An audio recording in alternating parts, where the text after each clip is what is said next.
Vamos a ver los israelitas en Egipto. Ahora vamos a ver entonces cómo es que Dios interviene para que este pueblo de Israel, que ha estado ya por 300 y pico de años esclavizado, ahora venga a ser liberado de su esclavitud. Y pues es precisamente va a escoger a este hombre que se llama Moisés. Moisés, ponte en camino que te voy a enviar ante el faraón para que saques de Egipto a mi pueblo. ¿Y quién soy yo para presentarme ante el faraón y sacar de Egipto a los israelitas? ¡Qué pregunta tan interesante! ¿Yo?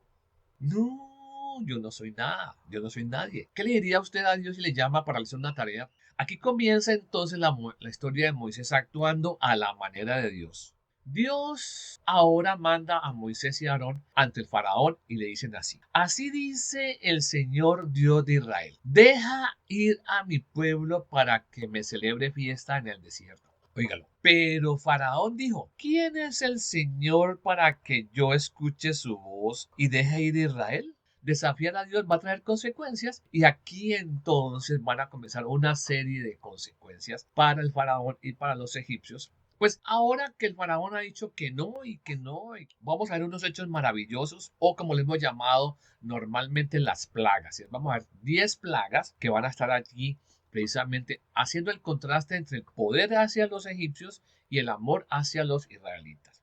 Qué bueno que estamos juntos para continuar con nuestro estudio bíblico, aprendiendo de lo que Dios ha hecho por nosotros. De esta forma cronológica, estamos avanzando en la historia de lo que Dios hace con la humanidad e interviene en la humanidad, y también nos está mostrando todo lo que Él hace a favor de nosotros los humanos. Vamos a ver los israelitas en Egipto. Bueno, vamos a hacer como siempre un repasito para enchufarnos, para agarrarnos de donde veníamos antes. Gracias a Dios por este estudio cronológico hemos conocido una cantidad de cosas que tal vez usted no sabía o no recordaba. Pero habíamos quedado hablando de un niño que fue rescatado del río Nilo, que ese niño era hebreo, nacido en Egipto, pero en el momento de la esclavitud. Llevan como 300 años de esclavos cuando nace este niño, ¿cierto? Este pueblo hebreo ha crecido mucho y se ha convertido en una amenaza para el faraón, y ahora él ha hecho que este pueblo se vuelva esclavo de ellos. Ellos lo convirtieron en esclavos, en personas que tienen que trabajar en todas las áreas de la vida, agricultura, en la casa, en la construcción, etcétera, y sobre todo haciendo ladrillos, que es la tarea más grande que tienen que hacer.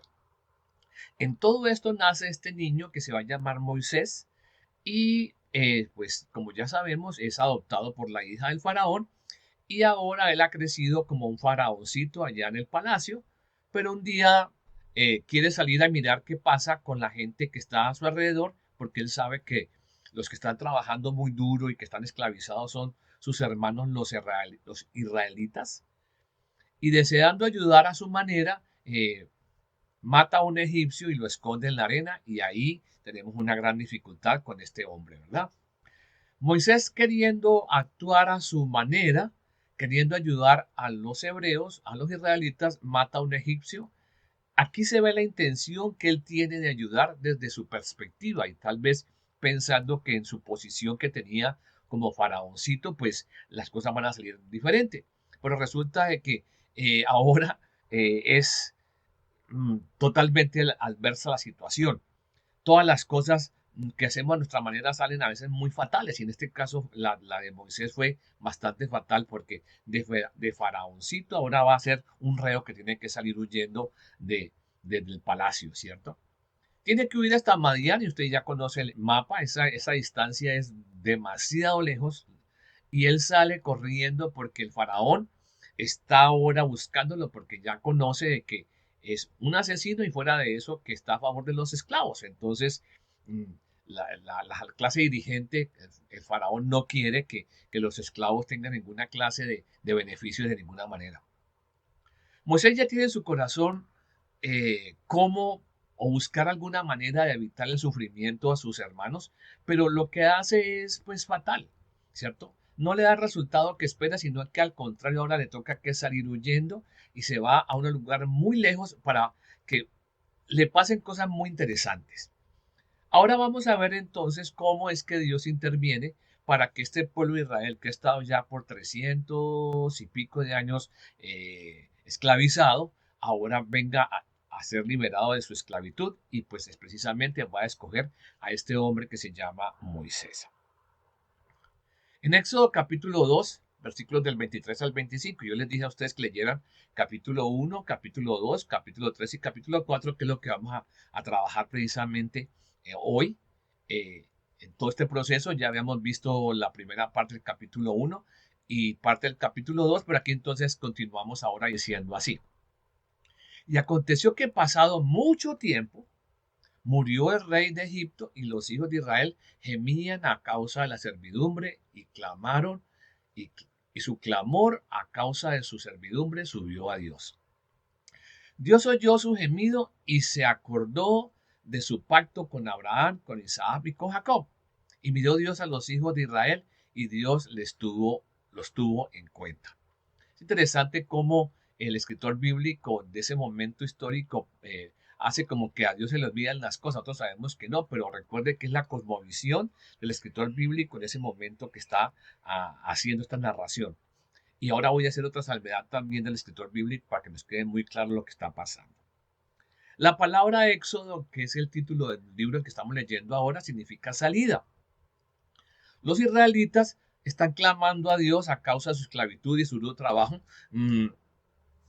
Recordemos que han pasado muchos años, ellos estaban muy bien, muy sabrosos, sin ninguna dificultad, pero en los últimos años la cosa se ha convertido en un suplicio, en tener que enterrar a sus propios hijos varoncitos o que se perdieron en el río, etc. Han pasado por muchas cosas que no son las mejores, pero ahora están pasando precisamente 40 años con que estuvo Moisés en el palacio y ahora vamos a ver que estando acá en Madián también pasan otros años, bastantes años, otros 40 años, cuando va a suceder precisamente lo que vamos a estar viendo en gran parte de esta clase. Dios escucha a su pueblo, a los israelitas, y ahora desciende para buscar ese libertador por medio de Moisés y recuerda que ellos son descendientes de Abraham, de Isaac y de Jacob, que hemos dicho de que de ese momento para acá siempre se iba a recordar, yo soy el Dios de Abraham, de Isaac y de Jacob o Israel. Recordemos también que la promesa de Génesis 3.15 no se ha cumplido todavía, o sea que sigue viniendo la línea conductora de esta promesa de ese ser especial que es el libertador que viene precisamente por esta línea de este pueblo. Ahora, atendiendo la petición del pueblo, va a llamar a Moisés a que haga la tarea de liberación. Y eso es bastante importante. Vamos al capítulo 3. Usted puede leer cómo fue que llegó, bueno, me imagino que ya lo leyó, capítulo 1, capítulo 2, ahora estamos en el 3, cómo fue que llegó Moisés hasta un pozo, allí se encontró con unas chicas y una de esas chicas va a ser la esposa entonces de Moisés y este hombre que va a nombrarse acá es el suegro, o sea, el papá de esa chica, dice, Moisés cuidaba las ovejas de su suegro Jetro, que era sacerdote de Madián, y un día las llevó a través del desierto y llegó hasta el monte de Dios que se llama Oreb. Voy a parar ahí un momentico para volver a recordar. Recuerde que los pastores de ovejas tienen que buscar la hierba más tierna, entonces por eso van yendo a buscar más y más lejos, y se va desde Madián hasta Oreb, que es bastante lejos también, buscando esa hierba, esa comida para sus ganados. Por eso llega allí hasta el monte Oreb, o también se puede llamar monte Sinaí. Monte Oreb o Sinaí es el mismo, para que lo tengamos en cuenta de aquí en adelante. Versículo 2. Y el ángel del Señor se le apareció en una llama de fuego en medio de una zarza. Moisés se fijó bien y se dio cuenta que la zarza ardía con el fuego, pero no se consumía. Entonces pensó, qué cosa tan extraña, voy a ver por qué no se consume la zarza. Cuando el Señor vio que Moisés se acercaba a mirar, lo llamó desde la zarza, Moisés, Moisés. Aquí estoy, contestó él. Entonces Dios le dijo, no te acerques, descálzate porque el lugar donde estás es sagrado. Qué interesante esta situación que está pasando, ¿cierto? En el desierto es natural que se enciendan las cosas porque es tan seco con el calor que hace, a veces se encienden cosas y hay matas, zarzas, otra clase de vegetación que está allí muy seca, que se enciende y que posiblemente Moisés miró y, sí, está encendida común y corriente, pero cuando volvió a mirar, que se supone ya debe haberse consumido, dice, ve, ¿qué pasó? No se ha quemado, no se ha consumido. Y ya entonces ahora se acerca. Dios nos hace algunas señas a veces para que nos acerquemos. Y ahora vamos a hablar más de eso. Versículo 6. Y añadió, yo soy el Dios de tus antepasados. Soy el Dios de Abraham, de Isaac y de Jacob. Moisés se cubrió la cara, pues tuvo miedo de mirar a Dios. Pero el Señor siguió diciendo, claramente he visto cómo sufre mi pueblo que está en Egipto. Los he oído quejarse por culpa de sus capataces y sé muy bien lo que sufren. Por eso he bajado para salvarlos del poder de los egipcios. Voy a sacarlos de ese país y a llevarlos a una tierra grande, buena, donde la leche y la miel corren como el agua. Es el país donde viven los cananeos, los hititas, los amorreos, los fereceos, los heveos, los jebuseos. Bueno, digamos todos los feos. Mire, mira, he escuchado las quejas de los israelitas y he visto también que los egipcios los maltratan mucho. Entonces ya está diciéndole a Moisés todo lo que va a pasar. Como siempre, Dios comenta lo que va a suceder. Siempre está diciendo, antes de que suceda, voy a hacer esto, esto, esto, o va a pasar esto y esto y esto. Y aquí le está diciendo a él, usted va a ir, va a sacar a esta gente de ahí y la va a llevar a la tierra de todas estas cantidades que terminan en Eos, ¿cierto? Todos los amorreos, jebuseos, fereceos, heveos, etcétera. Y sigue diciéndole a Moisés, por lo tanto, ponte en camino que te voy a enviar ante el faraón para que saques de Egipto a mi pueblo, a los israelitas. Entonces Moisés le dijo, escuche esto, ¿y quién soy yo para presentarme ante el faraón y sacar de Egipto a los israelitas? Qué pregunta tan interesante. ¿Quién soy yo? ¿Un hombre de 80 años? Un hombre que a volver a Egipto sería peligroso porque tiene allá un prontuario, recuerde que él es un reo, parece que ahora tiene muchas dificultades y entonces dice, ¿yo quién soy? Yo no tengo la capacidad, no, soy como insignificante. Y Dios le contestó, oiga con esto que es muy importante porque estas palabras son muy importantes, relevantes, de mucho significado desde ese momento hasta hoy. Yo estaré contigo. Y aunque Moisés no pidió señal, dice, y esta es la señal, de que yo mismo te envío. Cuando haya sacado de Egipto a mi pueblo, todos ustedes me adorarán en este monte. Moisés está observando cosas ilógicas. La mata está encendida y no se quema. Está escuchando la voz de Dios de ahí y está atrapándose la cara porque había la costumbre de que no se podía mirar a Dios porque según lo que decían allí, Dios al mirar a Dios, la persona se moría. Entonces por eso tienen miedo de mirar o levantar la cabeza para mirar a la voz que está escuchándose, ¿cierto? Se acerca a la manera de Dios y escucha la gran tarea que le están colocando. Ha aprendido allá cuando estuvo en el palacio los primeros 40 años, me imagino toda la milicia, cómo se manda, cómo se organiza un escuadrón, todo lo que implica estar preparado para ser un faraón. Pero ahora ha estado 40 años con ovejas, el animal más terquito que hay. Sí, no aprende. Es imitador a morir, pero no aprende realmente. Y ahora Dios que le dice, Moisés, tú vas a ir. Él responde, ¿quién soy yo? No, yo no soy nada, yo no soy nadie.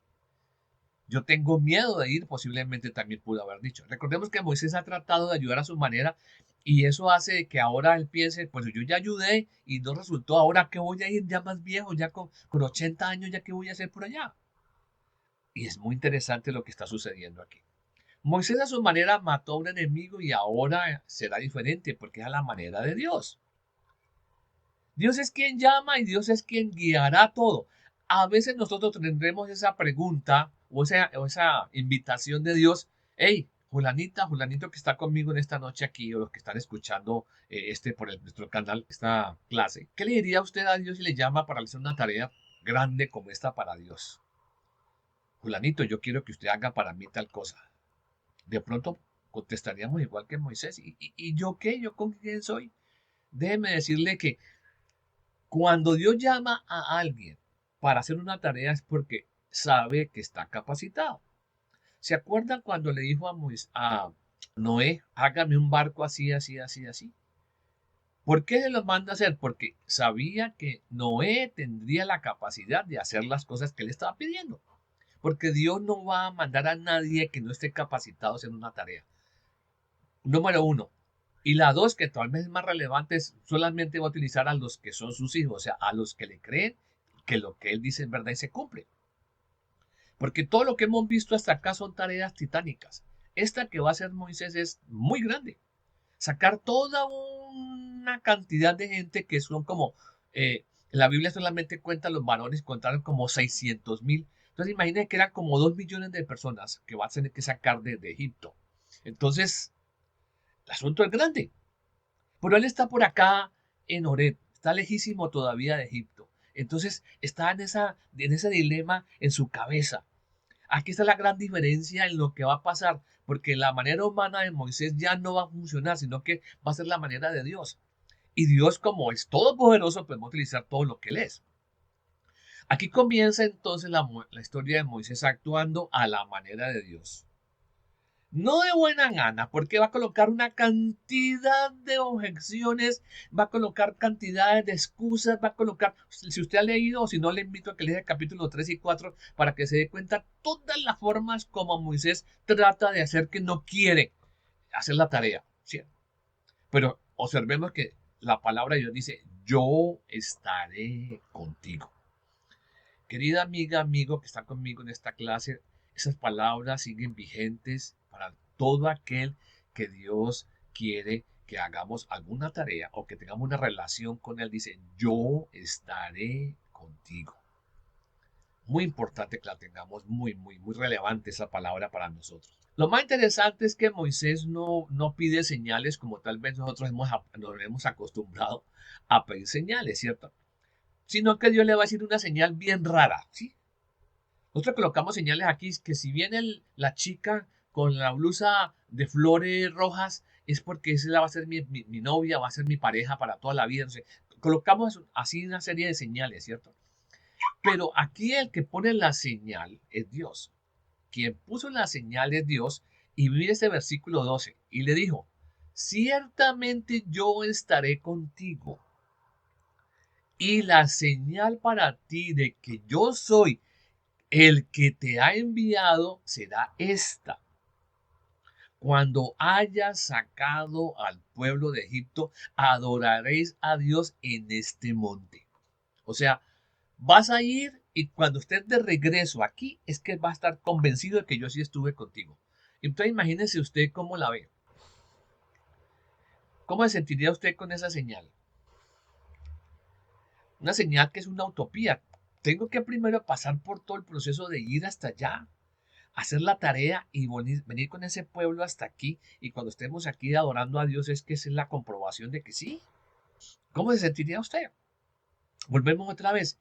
Estamos hablando de que con Dios son cosas que hay que creer porque Él las dice por lo que Él es. Y aquí vemos a Moisés diciendo o entrando en el proceso de, bueno, Dios me está diciendo que está conmigo y me está prometiendo de que sí va a estar conmigo, entonces yo voy a ir porque la señal todavía no la puedo comprobar hasta que no esté aquí otra vez con el pueblo. Entonces me voy a agarrar de lo más importante. Ciertamente yo estaré contigo. ¿Cómo la ve usted? ¿Cómo se siente usted con esas palabras? Ciertamente yo estaré contigo. A veces estamos en el lugar equivocado, como decimos nosotros, no quiero estar aquí, no quiero estar aquí, pero esa mano de Dios nos sostiene allá haciendo lo que Él quiere que podamos o cree que es necesario que estemos ahí.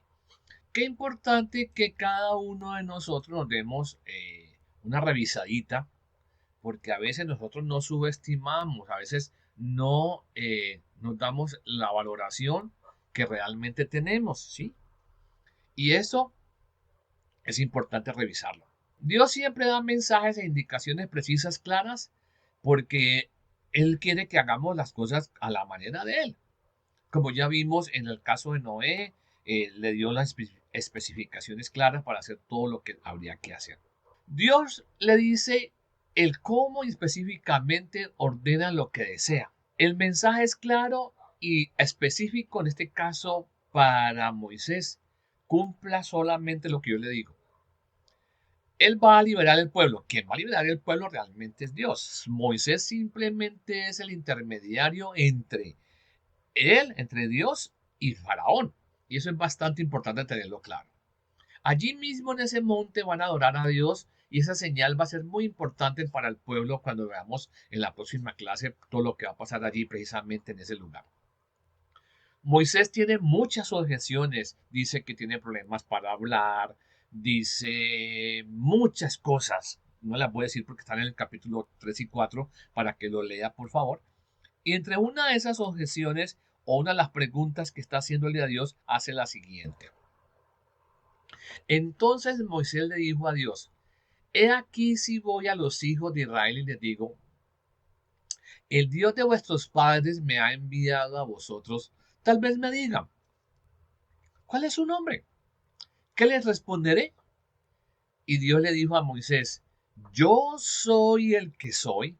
Y añadió, así dirás a los hijos de Israel, yo soy, me ha enviado a vosotros. Aquí hay una revelación muy grande para todos nosotros. El nombre de Dios es yo soy. En el español serían estas cuatro letras YHWH, ¿cierto? Que son las letras del sacrosanto nombre de Dios. Aquí al lado derecho, abajo está en hebreo, se lee de derecha a izquierda. Entonces están las cuatro letras del que significa Yahweh o Yahvé, el nombre de Dios, yo soy. Cuando alguien le pregunte cuál es el nombre de Dios, es yo soy. Pero ¿sabe una cosa?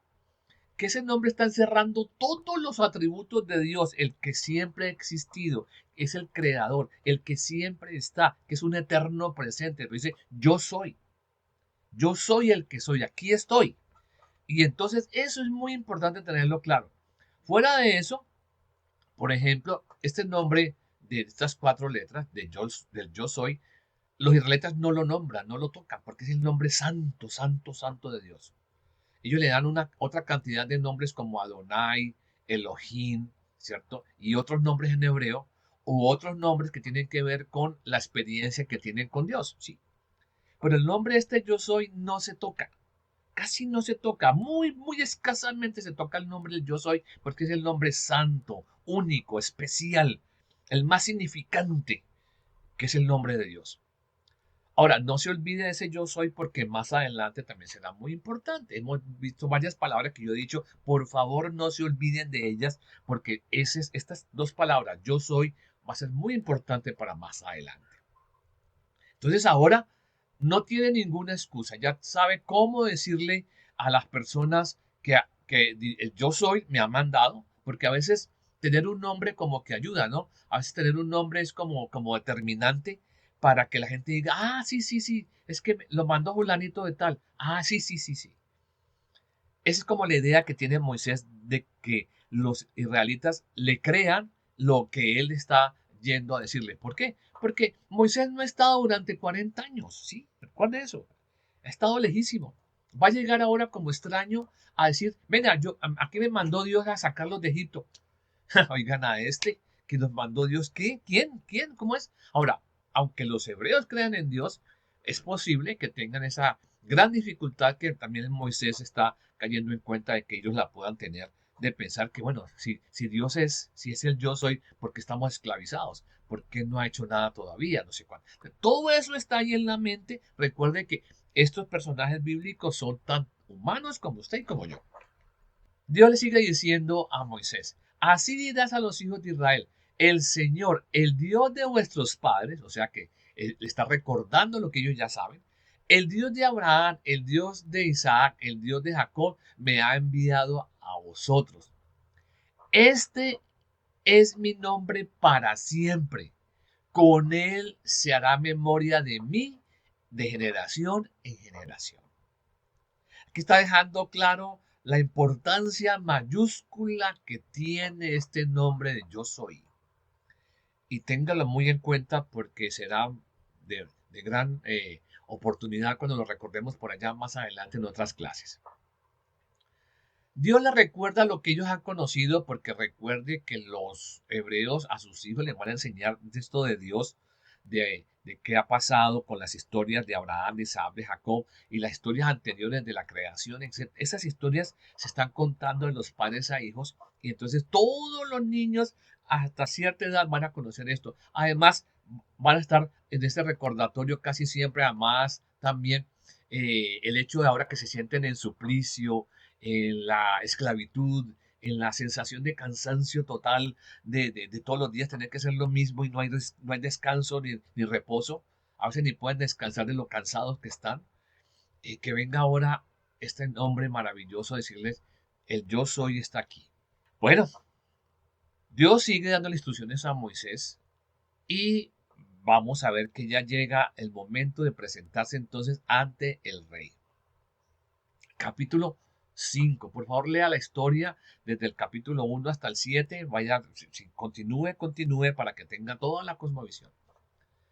Ha pasado tiempo mientras llega Moisés nuevamente a Egipto, habla con los ancianos del pueblo de Israel, ya todo el mundo está preparado, a fin y al cabo Dios apareja a su hermano Aarón para que esté con él, porque Moisés tiene problemas de hablar, se le pega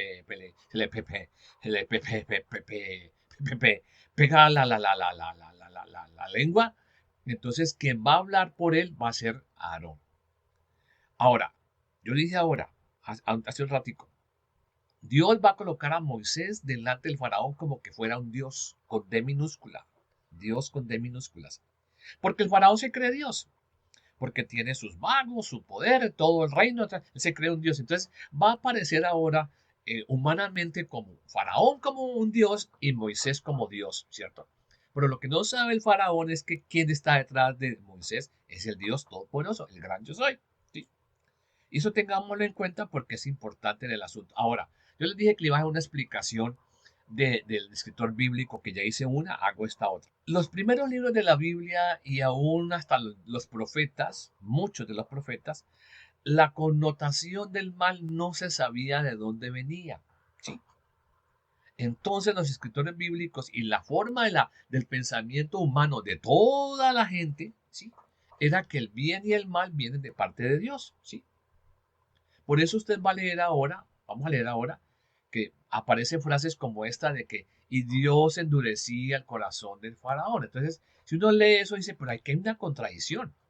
Va a mandar a Moisés que haga alguna cosa, pero Dios va a endurecer el corazón del faraón. Entonces, ¿para qué manda a Moisés si va a endurecer el corazón del faraón? Entonces, parece que hubiera una contradicción. No. Faraón sigue siendo un hombre pagano, como vamos a leer ahora. Sigue haciendo las cosas a su manera, él se cree Dios. Pero Moisés está representando al Dios de la Biblia, al Todopoderoso, pero delante de Faraón se ve como un humano, obvio, porque es otro humano. Y esa confrontación lleva a que el Faraón se llene de mucha más soberbia de lo que ya tiene. Y fuera de eso, pues va a colocarle mucho más trabajo a los israelitas y esto complica la vida del asunto. Vamos a leer entonces aquí ya lo que va a pasar con Moisés delante del Faraón. Capítulo 5, 1 y 2. Si tiene preguntas con respecto a esto de la cosmovisión, de cómo se hacía la escritura en el momento histórico que estamos viendo esta historia, aclárenla o pregúntenla acá en nuestro canal para que la podamos ampliar de una manera mejor, tal vez. Capítulo 5, versículos 1 y 2. Dios ahora manda a Moisés y a Aarón y van ante el faraón y le dicen así. Así dice el Señor Dios de Israel. Deja ir a mi pueblo para que me celebre fiesta en el desierto. Óigalo. Pero Faraón dijo, ¿quién es el Señor para que yo escuche su voz y deje ir a Israel? No conozco al Señor y además no dejaré ir a Israel. Entonces se está dando cuenta de la forma de soberbia, de la forma en que él se cree divino, que él se cree el Dios, porque todo el mundo lo venera como Dios, ¿cierto? Y ahí comienza precisamente lo que podemos llamar de una forma muy coloquial el pulso entre el faraón y Moisés. Pero lo que no sabe el faraón es que quien está haciendo todas las cosas es el Dios Todopoderoso. Faraón tiene sus dioses y confía en ellos y por eso se llena de soberbia, pero él no sabe que está desafiando al Todopoderoso y ahora se va a enfrentar a cosas muy interesantes. Como es obvio, todo lo que hacemos en contra de la voluntad de Dios u oponernos delante de Dios, desafiar a Dios va a traer consecuencias y aquí entonces van a comenzar una serie de consecuencias para el faraón y para los egipcios, pero también está mostrando otra faceta con los israelitas y sobre todo con Aarón y con Moisés, que le está advirtiendo de antemano lo que puede pasar. Mira lo que dice aquí en el capítulo 7. Y Faraón no os escuchará, entonces pondré mi mano sobre Egipto y sacaré de la tierra de Egipto a mis ejércitos, a mi pueblo, a los hijos de Israel, con grandes juicios. Y sabrán los egipcios que yo soy el Señor, cuando yo extienda mi mano sobre Egipto y saque de en medio de ellos a los hijos de Israel. Siempre estaba diciendo Dios antes de que sucedan las cosas para que a nadie le coja por sorpresa y sobre todo, en este caso, a Aarón y a Moisés y a los israelitas. Dios sacará con mano fuerte y poderosa a su pueblo desde Egipto y va a utilizar ahora dos cosas: poder para los egipcios y amor a los israelitas. Entonces vamos a ver el contraste en estas dos cosas que suceden a la vez. Vamos a traer su poder, su mano poderosa contra los egipcios, pero también ese amor, esa manera amorosa de lo que Dios es, uno de sus atributos de Dios aquí manifestado para los israelitas. Entonces, ahí está la manera como Dios está diciéndole de antemano a ellos lo que va a suceder, porque siempre lo va a hacer así, siempre será preventivo, muestra lo que va a suceder antes de que llegue esas consecuencias. Pues ahora que el faraón ha dicho que no y que no y que él va a manejar sus esclavos como él le provoca, vamos a ver unos hechos maravillosos o como le hemos llamado normalmente las plagas. Vamos a ver 10 plagas que van a estar allí precisamente haciendo el contraste entre el poder hacia los egipcios y el amor hacia los israelitas. Número 1, el agua se convierte en sangre, ¿cierto? Yo solamente estoy leyendo aquí los versículos claves, pero otra vez la invito a que lea todo el pasaje, ¿cierto? El Señor dice: ahora vas a saber que yo soy el Señor. Con esta vara que llevo en la mano voy a golpear las aguas del Nilo y el río se convertirá en sangre, ¿cierto? Entonces, ahí está la primera de las plagas, ¿cierto? Morirán los peces que hay en el río y el río apestará y los egipcios no podrán beber agua de allí. Entonces, comienza a verse ese poder de Dios que se manifiesta en que con tocar con esa vara que tiene ahora en la mano Aarón, el agua a convertirse en sangre. Entonces, obviamente, todos los peces se van a morir y eso va a volverse una pestilencia bien interesante. Viene la primera plaga. Muy bien. Vamos para la segunda. La plaga de las ranas, capítulo 8, versículos 5 y 6. Luego el Señor le dijo a Moisés: dile a Aarón que extienda su vara sobre los ríos, arroyos y lagunas para que todo Egipto se llene de ranas. Aarón extendió su brazo sobre el agua de Egipto y las ranas llegaron a cubrir todo el país. Entonces, imagínense todas las clases de ranas que hay cubriendo en todo momento, a toda hora, en todas partes a los egipcios, pero también está sucediendo lo mismo con los hebreos, porque esta primera plaga y esta segunda y la tercera, los hechiceros, los magos de el faraón también las pudieron hacer. Entonces, eso lo llena más de soberbia, lo llena más de esa satisfacción. Míreme que yo también tengo mis trucos. Míreme que yo también soy capaz de hacer estas cosas que Moisés está haciendo con esa varita que tiene en la mano su hermano. Tremendo. Ahora vamos con la tercera. La plaga de los mosquitos o los piojos. Yo no sé si usted, las damas sobre todo, si han tenido piojos o no, pero cuando tenía mi hija pequeña iba al colegio muy bien sin ninguno y cuando llegaba venía pero llena. Y eso todos los días, sáquele sus piojos, sáquele esas cosas. Ahora vamos a ver esto tan terrible que va a pasar acá. Capítulo 8, versículos 16 y 17. Entonces el Señor dijo a Moisés, dile a Aarón, extiende tu vara y golpea el polvo de la tierra para que se convierta en piojos por toda la tierra de Egipto. ¿Está imaginándose eso? Cada partícula de polvo convirtiéndose en un piojo. Uy.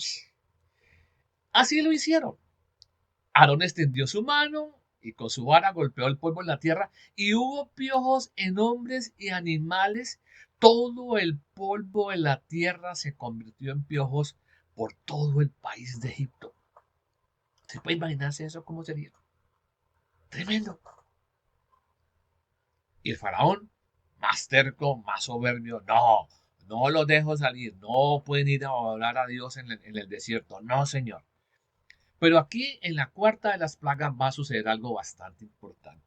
Aquí definitivamente ahora sí se va a ver como una pared invisible donde a los egipcios les van a pasar todas las cosas, pero a los hebreos no. Y vamos a ver ese capítulo que sigue hablándonos precisamente del asunto. Pero antes miremos aquí, dice que hasta aquí no había diferencia entre los egipcios y los israelitas. Los magos, los brujos, y toda esa gente del faraón tenía cómo hacer estas mismas cosas con sus trucos. Para ambos pueblos llegaban las plagas, o sea que para los hebreos en cierta manera era como un doble problema, porque tienen que seguir trabajando esclavizados con esta cantidad de cosas malucas, sin poder tomar agua, ahora con esta picazón de estos piojos, etcétera, como el asunto, ¿no? Horrible. Pero miremos entonces, como dice acá en el capítulo 8, versículos del 20 al 24. Vienen las plagas de los tábanos o las moscas. No sé si ustedes allá en otros países conocen lo que es el tábano, que es una mosca grande como café, que es la mosca más grande que hay, que a veces pica a los caballos o a las, sí, sobre todo a los caballos, salen los caballos relinchando y brincando porque la picadura de esa mosca es tan fuerte que pone un caballo a relinchar y a saltar. Entonces imagínense, esa más al todo el resto de moscas que hay. Dice así, el Señor dijo a Moisés, levántate de mañana y ponte delante del faraón, y aquí él sale a las aguas y dile, el Señor dice así, deja ir a mi pueblo para que me sirva. Como ya les dije, desde esta cuarta plaga va a haber esa división, esa pared invisible, donde aquí suceden muchas cosas, pero acá sucede ninguna. Poder para los egipcios y amor sin plagas para los hebreos. Sigue diciendo el pasaje. Porque si no dejas ir a mi pueblo, he aquí yo enviaré sobre ti y sobre tus siervos y sobre tu pueblo y sobre tus casas toda suerte de moscas. Y las casas de los egipcios se llenarán de toda suerte de moscas, así mismo que la tierra donde ellos estuvieran. Recuerde que hay moscas de las frutas, moscas de todas. Puede buscar en libros de biología o en Google para que sepa cuántas clases de moscas existen. Sí. Oiga esto. Y aquel día yo apartaré la tierra de Gosén, en la cual mi pueblo habita, para que ninguna suerte de moscas haya en ella, a fin de que sepan de que yo soy el Señor en medio de la tierra. Y yo pondré redención entre mi pueblo y el tuyo. Mañana será esta señal. Y el Señor lo hizo así. Vino toda suerte de moscas molestísimas sobre la casa del faraón y sobre las casas de sus siervos y sobre toda la tierra de Egipto, y la tierra fue corrompida a causa de las moscas. Siempre Dios está diciéndole al faraón, antes de que vengan las plagas, deje salir a mi pueblo, si no lo deja, le va a pasar esto. Y él a ratos juega, ¿cierto? A ratos hace que sí, vaya, pero después se arrepiente y viene la consecuencia como vemos aquí. Pero lo más interesante es que ahora va a haber esa oportunidad de que él vea la diferencia en lo que pasa con su pueblo egipcio y con lo que pasa con los esclavos o los israelitas. Plaga número 5. La muerte del ganado de los egipcios. Al día siguiente el Señor hizo aquello y murió todo el ganado de Egipto. Mas del ganado de los hijos de Israel no murió uno. Entonces el faraón envió a ver, y he aquí que del ganado de los hijos de Israel no había muerto uno, Mas el corazón del faraón se agravó y no dejó ir al pueblo. Ahora comienza la afectación a la economía directamente de los egipcios. Su ganado ahora amaneció muerto, caballos, vacas, ovejas, camellos, etcétera. Pero a los israelitas ni uno se ha muerto, porque está esa, como digo yo, esa pared invisible que llega hasta aquí. De aquí para acá está otra cosa. La número 6, la plaga de las llagas, úlceras o sarpullidos. O sea, todo se junta. Y tomaron la ceniza del horno y se pusieron delante del faraón y la esparció Moisés hacia el cielo y vino una sarna que echaba vejigas así en los hombres como las bestias. Entonces, a veces hemos tenido algunas clases de enfermedades, esas que tenemos por ahí, que producen esas ronchas y que producen tanta picazón que es que hay que darle y se forma una llaga y luego salen vejigas, etc. Entonces, puede imaginar cómo pasó todo esto. Pero recuerde, a los hijos de Israel, a la tierra de Gosén, no llegó ninguna de estas cosas. ¿Sí? La número 7. Y Moisés extendió su vara hacia el cielo y el Señor dio voces y granizó y el fuego discurría por la tierra. Y llovió el Señor granizo sobre toda la tierra de Egipto. Una cosa bien rara, porque era granizo y fuego a la vez. Esas piedras grandotas de hielo, pero cuando caen a la tierra se incendian. Una cosa espantosísima. Hubo granizo y fuego mezclado entre el granizo tan grande cual nunca hubo en toda la tierra de Egipto desde que fue habitada. Y aquel granizo hizo en toda la tierra de Egipto todo lo que estaba, perdón, y el granizo hirió en toda la tierra de Egipto todo lo que estaba en el campo, así hombres como de bestias. Asimismo hirió el granizo toda la hierba del campo y quebró todos los árboles del país. ¿Se está dando cuenta cómo se están quedando sin suministros? Posiblemente había cosechas listas para recoger y el granizo las acabó o acababa de sembrar, etcétera. Ya se han acabado su ganado y ahí va la situación. Pero ¿qué pasa? En la tierra de Gosén no cayó un pedacito de granizo, ni más diminuto siquiera, sino todo esto. La devastación entonces que está pasando en Egipto es bastante grande. Y ahí va. Y el faraón toda la vida más terco, más soberbio. No, no los voy a dejar ir porque con qué vamos a quedarnos aquí, etcétera, etcétera, de quién nos va a traer el agua, quién nos va a construir, quién nos va a cocinar, quién nos va a sembrar nuevamente lo que el granizo dañó, bueno, lo que como sea. Solamente en la tierra de Gosén, donde los hijos de Israel estaban, no hubo granizo. Dios sigue mostrando esa distinción. Ahora, déjeme le digo algo. Desde ese momento, allá en el libro de Éxodo, hace miles de años atrás, desde ese momento con el faraón, hasta el día de hoy, Dios tiene una línea divisoria y haciendo distinción entre los que somos sus hijos y los que no. Sostiene a todo el mundo con vida y sostiene a todo el mundo para que tenga la oportunidad de tener un encuentro con él y que la relación se vuelva a restablecer. Pero el plus, eso que decimos ahora, el más que puede tener una persona es esa presencia de Dios que hace esa distinción entre los hijos de Dios y los que no son. Entonces sería interesante preguntarse, ¿soy hijo de Dios o no? Porque hasta el día de hoy sigue vigente también esa parte que es muy importante tenerla clara. La placa número 8. Ya están sin ganado. El granizo acabó con muchas cosas y lo poquito que quedó ahora llega esta plaga que son las langostas. Como decimos acá, no sé, en otros países como allá, aquí saltamontes o chapulín, ese chapul grande, pero que es café con rayas rojas y verdes, que es hasta muy bonito, pero es una plaga tremenda. Eso todo lo que sea verde se lo come. Y aquí viene algo interesante. Extendió Moisés su vara sobre la tierra de Egipto y el Señor trajo un viento oriental sobre el país todo el día y toda aquella noche y en la mañana el viento oriental trajo la langosta.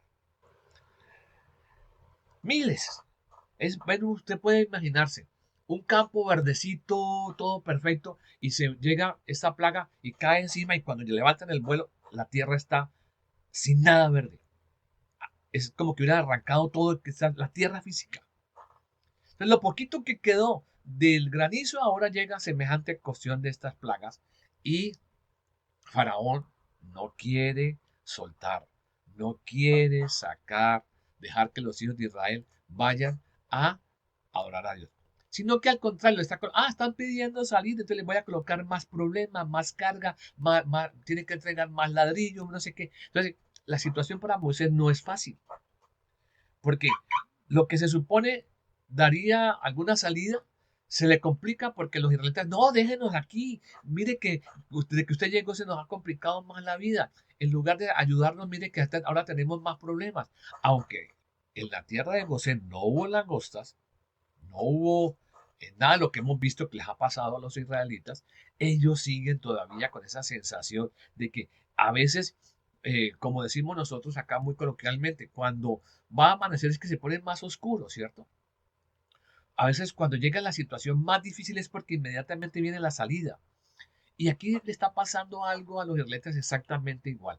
La situación es caótica, maluca, porque el faraón está azarándolos más, colocando los capataces a que los azoten, bueno, una cantidad de cosas que no son las mejores, pero ahí está la mano de Dios todavía funcionando. Vamos entonces a la novena de las plagas, la plaga de las tinieblas. Y el Señor dijo a Moisés, extiende tu mano hacia el cielo para que haya tinieblas sobre la tierra de Egipto, tales que cualquiera las puede palpar. Imagínense lo que está diciendo, tinieblas que se podían como tocar, ¿no? De lo oscuro que estaba. Y extendió Moisés su mano hacia el cielo y hubo densas tinieblas 3 días por toda la tierra de Egipto. Ninguno vio a su prójimo, ni nadie se levantó de su lugar en 3 días. Mas todos los hijos de Israel tenían luz en sus habitaciones. Esto es de las cosas que más me maravilla. Todos hemos estado en algún lugar oscuro o en el campo por la noche y con solo encender un fosforito se ilumina todo, ¿cierto?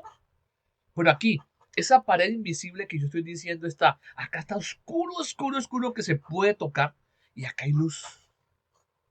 Y esta luz no se pasa, ¿sí? Porque recuerda, la luz tiene esa capacidad de inundar todo. Si uno está en un lugar oscuro, con encender un fosforito se ilumina todo. Y aquí vemos semejante maravilla lo que Dios está haciendo, porque en Gosén hay luz, pero en Egipto no. Tremendo. La cosa se está convirtiendo en algo muy difícil para los egipcios. Pero ellos están siguiendo a su rey y a su Dios. Y el faraón sigue de terco, sigue de terco. Yo no sé si usted está en un lugar tan oscuro que no pueda verse de pronto a quienes tenga enfrente que está charlando. Pero a mí me pasó una experiencia viajando acá en Colombia en un tren, yendo de una ciudad a otra, que el viaje era pasando toda una cantidad de cordillera y hay un túnel que se demora como casi 20 minutos en pasar, o sea, grandísimamente largo. Y en aquel tiempo ese tren era muy malito, era, pues, bueno, un tren que no tenía nada de luces dentro de sus vagones, etcétera. Cuando llegamos al túnel, es el lugar el más oscuro que yo he podido estar, que no podía ver a mis compañeros que estaban ahí cerquita, ¿sí? Que a veces uno ya acostumbra a la oscuridad y puede ver al otro, pero no. Entonces yo me imagino cómo sería acá donde el pasaje dice, tanto sería la oscuridad que se podía tocar, que se puede palpar. Eso es muy interesante. Pero lo más espectacular es que la luz que había en Gosén no llegaba a los egipcios. Este hombre ya está llegando al máximo, a su tope, y vamos a ver qué sucede. Éxodo 10, 28 y 29. Qué interesante este ultimátum que hace el faraón a Moisés. Ya está hasta acá, está harto, está cansado de ver que todo lo que ha tratado de hacer no le sale, ¿cierto? Porque él ha tratado de decirle, no, vayan pues, váyanse hasta allí y después se arrepiente. Y en algunos pasajes que usted va a leer se va a dar cuenta que dice, ay, oren por mí también, pidan por mí. Muy interesante. aquí está el faraón diciéndole, vea Moisés, se me acabó la paciencia. Hasta hoy espero que venga aquí, porque la próxima vez que yo lo vuelva a ver aquí, lo mando a matar. Y Moisés le responde, tranquilo, que usted nunca más va a volver me va a volver a ver de aquí en adelante. Nos queda faltando todavía una de las plagas. La vamos a ver la próxima semana porque implica toda una clase para esta que tiene que ver con la 10ª plaga, más otro evento tan espectacular que va a haber ahí. Hemos visto cómo Dios ha mostrado su poder a los egipcios y su amor a los hebreos. El faraón contendiendo contra Dios porque está representado en Moisés y entonces él ve a Moisés, pero él no ve o no se ha dado cuenta de verdaderamente que aunque están yendo contra todo lo que está atacando y peleando es contra Dios, el Todopoderoso. En estos momentos el faraón en algunos momentos quiso reconocer a Dios, pero otra vez su soberbia lo lleva a que no. Todo esto es sostenido precisamente y nosotros conocemos que realmente es la maldad que está manejada por el enemigo, ¿cierto? Por Satanás. Ahí está entonces todo el proceso, el país está devastado, la economía está grave y aquí va a llegar entonces la 10ª de las plagas en la próxima semana que vamos a ver. Hemos visto cómo Dios cubrió a Adán y Eva con ropa hecha del sacrificio de un animal inocente.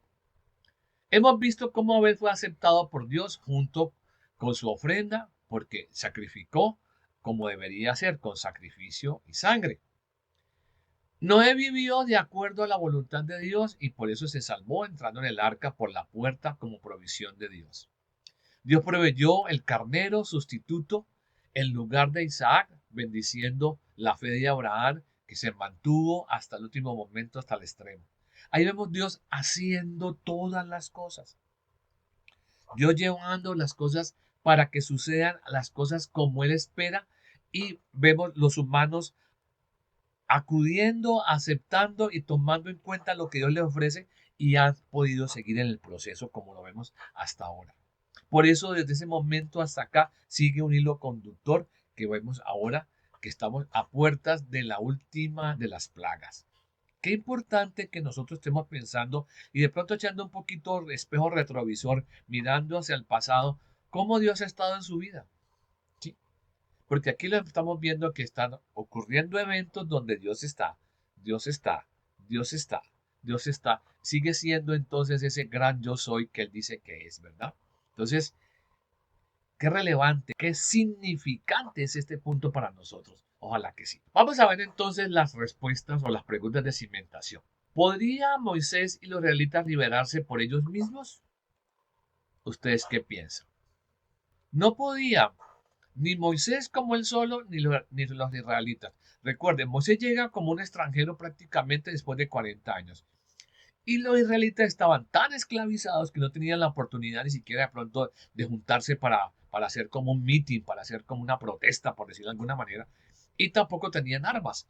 Recuerden, los egipcios tenían carros de guerra, no era cualquier ejército. El ejército egipcio era uno de los más poderosos de su momento histórico. Entonces, humanamente ni Moisés ni los israelitas podían salirse de situación como estaban. Entonces es muy importante tenerlo en cuenta. ¿Quién es el único que puede rescatar a una persona del dominio de Satanás? Correcto, muy bien. Qué bueno que tengamos esa certeza y esa seguridad, ¿no? La única persona que nos puede sacar del problema mayúsculo que es ese es Dios, ¿cierto? Porque a veces nosotros buscamos de pronto algunas maneras muy particulares. Entonces, para que quede claro, dice, ¿quién es el único que puede rescatar a una persona del dominio de Satanás? Es Dios. Número 3. ¿Qué motivó a Dios para salvar a los israelitas de la esclavitud? Dios está recordando, bueno, él no se le olvida nada, pero como dice el escritor bíblico, está recordando las promesas que ha hecho a los padres de estos israelitas y el clamor que están teniendo por su situación tan anómala que están viviendo, pues eso motiva a que venga la salvación de parte de Dios. Qué bueno. ¿Por qué la zarza que vio Moisés no se consumía aunque estaba en llamas? Algo muy importante que tenemos que tener en cuenta es que ¿Por qué la zarza no se consumía? Porque recuerden, Dios, que es el creador de todas las cosas, es Él puede manejar los elementos de la naturaleza como Él desee. Por lo tanto, puede hacer que en este caso, aunque hay fuego real, la mata no se consume. Entonces, es porque Él es el que puede manejar las leyes de la naturaleza o la naturaleza como Él desee, a su favor o a su intencionalidad de lo que Él quiere hacer con la humanidad. Había que hacer algo interesante para que Moisés se acercara, ¿sí? Y lo logró, porque algo que era natural que en el momento histórico, o todavía, si uno va a los desiertos, a La Guajira, aquí en Colombia o en otras partes, las matas están muy secas y en un momento dado se pone a incendiar, o sea que era natural, pero que no se consuma, ya es algo interesante, que no se acabe, que no se queme, era algo totalmente diferente. Entonces ahí estaba Dios llamando la atención para que Moisés se acerque, que es importante que Dios nos hace muchas cosas a nosotros. Nos está haciendo llamaditas. ¡Ey! ¡Ey, ey, ey! ¡Ey, ey! ¿Sí? No colocando eventos traumáticos, no colocando como la gente piensa que Dios da o permite accidentes, cosas traumáticas para llamar la atención. No, no, mire que aquí no era nada traumático. Simplemente es algo que está pasando en la normalidad o que está pasando en las circunstancias naturales de la vida y de ahí parece que sale algo de lo normal y Dios me está diciéndole, ey, ey, ey, venga, acérquese, acérquese. Y aquí vemos entonces que sucede exactamente igual con Moisés. ¿Qué significa el nombre de Dios? El yo soy. Muy fácil. El nombre de yo soy significa soy el eterno, el único, el que siempre está, el que siempre estaré, el santo, el todopoderoso. Eso es importante tenerlo claro, porque no le olvide esa palabra yo soy, es muy importante para nosotros en este estudio y sobre todo para reconocer al Dios de la Biblia que yo soy, ¿no? Yo soy. Yo soy el que soy, es el que siempre está. A mí me gusta llamarlo de pronto así, el que siempre está, el que nunca está ausente, el que nunca está ocupado, el que nunca está en otra cosa, siempre está para cada persona que puede confiar en él, cada persona que puede tener una relación con él. Qué importante eso. Muy bien. ¿Pensaba Dios que el faraón liberaría a los israelitas inmediatamente que Moisés en el nombre de él se lo pidiera? Obviamente Dios sabe todas las cosas. Ya lo habíamos visto en la lectura que hicimos de la Biblia y lo había explicado. Dios, antes de cualquier cosa, lo está diciendo, vea, va a pasar esto, esto, esto. Se había hecho a Moisés y a Aarón. El faraón no los va a dejar ir, va a endurecerse, se va a volverse soberbio y terco, etcétera. Dios pone a Moisés como Dios delante del faraón porque él se cree Dios, ¿cierto? Entonces, Dios con D minúsculo a ambos allí enfrente, ¿cierto? Lo que no está pasando por la mente de Faraón es que Moisés no tiene ningún poder en sí mismo. Él simplemente es el mensajero, el poder es de Dios. Y está enfrentándose sin querer por su soberbia al Dios Todopoderoso. Porque Dios conoce lo que iba a pasar con el corazón, la terquedad, la forma en que el poder se aferra a la mente y el corazón de los humanos y no lo quieren soltar, ¿cierto? Este caso es, ¿quién es Dios para que yo lo escuche? ¿Quién es Dios para que yo ceda? ¿Quién es Dios para que yo acceda a lo que me dice este Moisés? Ajá. Dios sabía de antemano entonces que el faraón no los iba a liberar. Y a lo último vamos a ver qué pasa porque todavía nos falta una de las plagas, recuerden. Número 7. ¿Acepta y se agrada a Dios de las personas que no creen en lo que Él dice? Pues la respuesta es obvia, no. No. Porque Dios está esperando, Dios siempre está enviando una invitación. Recuerden que Dios no obliga a nadie, Dios nos está invitando. Y cuando nosotros somos invitados por Dios, Él espera que nosotros respondamos con una aceptación a esa invitación, para que entonces haya el proceso de cercanía, de ese compañerismo, de esa forma de estar juntos que siempre Dios quiso estar con la humanidad. Entonces, muy importante que la frase dice precisamente que Dios acepta y se agrada de aquellas personas que creemos en lo que Él dice que es verdad y se cumple. ¿Sí? Nos acepta y se agrada de nosotros si creemos lo que Él dice. Pero si no le creemos, pues seguiremos igual. Él nos va a sustentar, nos va a mantener vivos, etcétera, en la vida natural, biológica, pero la vida espiritual está muerta. Y lo que Él quiere es que la vida espiritual, que es la eterna, esté arreglada con él, que hagamos clic con él. Porque la física se va a quedar aquí porque tenemos una consecuencia de que volveremos al polvo, nos guste o no, queramos o no. Y eso es interesante tenerlo claro. ¿Qué dijo el faraón cuando Moisés le comunica la orden de Dios de liberar a su pueblo? Entonces es importante que nos demos cuenta de que nosotros a veces actuamos como el faraón, ¿cierto? Cuando escuchamos algo de Dios, inmediatamente decimos, ay, no, pero ¿cómo le ocurre? Ah, nada, nada. ¿Sí? Dios siempre nos va a invitar a algo. La decisión sigue siendo nuestra. En este caso, la decisión era del faraón. ¿Los deja salir o no? ¿Los libera o no? Pero inmediatamente toma la posición, como él se cree Dios, pues yo también como Dios digo que no. Y punto. No los voy a dejar salir. Y tampoco conozco a ese Dios, de modo que no le pongo cuidado tampoco. Y a veces nosotros, sin pronunciar las mismas palabras, nuestra actitud es como esa. Y sería interesante mirar cuando caemos en esa trampa de tener esa actitud, de ese lenguaje no verbal, pero está diciendo lo mismo. ¿Quién es Dios para que yo lo tenga en cuenta? ¿Quién es Dios para que yo me ocupe de eso? Bueno, muy interesante. ¿Cuáles son las plagas que Dios envió a los egipcios? A ver si se acuerdan de las 9 que vimos hoy. Vamos en este punto importante que vemos 9 de las 10. Y lo mejor del caso es que 6, en este caso 5 hasta ahora, 5 de las 9 solamente no le han pasado, no ha sucedido a los hebreos. Todas las demás 9 han sucedido exactamente a los egipcios. Muy bien, entonces recordémoslas, ¿no? Bien clarito, ¿no? Sangre, ranas, piojos, moscas, muerte del ganado, sarpullido, vejigas, sarna, el granizo, vienen las langostas y la novena, las tinieblas. Muy bien. ¿Por qué los israelitas no sufren las plagas? Por lo menos 5 de las plagas hasta ahora.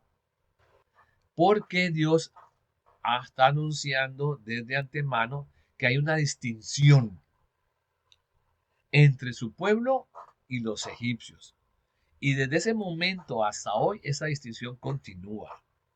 Entonces, mis queridas, mis queridos, sería interesante que pronto en una introspección, una miradita a sí mismos, ¿qué está pasando? ¿Cierto? Estoy teniendo ese plus, esa bendición de Dios en la parte espiritual, ese sostenimiento físico de una manera tan especial como Dios lo hace con sus hijos, ¿o no? Sería interesante porque, como dije anteriormente en la clase, eso está vigente. Esa distinción comenzó allá en Egipto y sigue hasta el día de hoy. Y por último, ¿merecían los israelitas la protección de Dios? La respuesta realmente es no. Recuerde que con Dios no es por merecimiento. Aquí la protección de Dios viene porque es la promesa que le hizo a Abraham, a Isaac y a Jacob. Todo lo que Dios promete lo va a cumplir, no importa cuánto se demore. ¿Sí? Aquí vamos a darnos cuenta que ya han pasado casi 400 años, porque ya Moisés tiene 80, ¿cierto?